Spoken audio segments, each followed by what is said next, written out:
What has been making some U.S. Marines sick? The Marines of Camp Lejeune, who stand ready to fight for their country, never expected to be fighting for the truth from the government. This is a story that starts out as a mystery and ends up more than 20 years later with one man, an admission, and one Marine's win for others. Steve Osinsami reports from Camp Lejeune, North Carolina.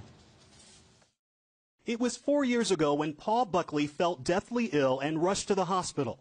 I remember walking across the parking lot of the hospital thinking, this isn't going to go well for me.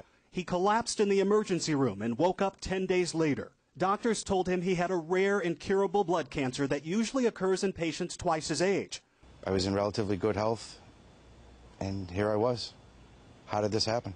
His sister read a story that the drinking water at Camp Lejeune in North Carolina may have been contaminated by underground fuel tanks in the 1980s while Buckley was stationed there. He and his doctors started fighting, demanding the military admit that the tap water at the base poisoned him.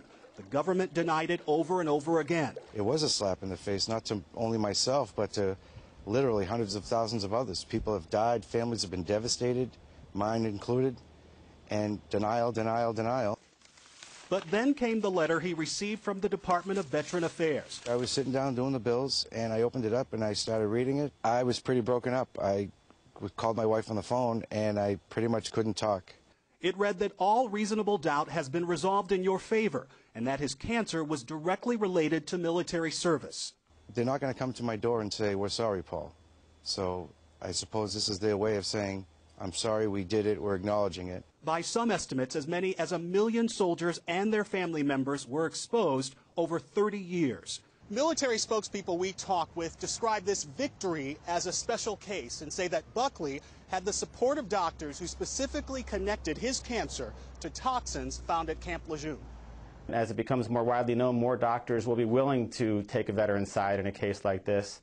And I think we'll see admissions piling up one on top of another. Boy, good boy. Paul Buckley has now won the medical care he needs for as long as he lives and benefits for his family when he dies. But what he's really won, he says, is the truth. Steve Osinsami, ABC News at Camp Lejeune.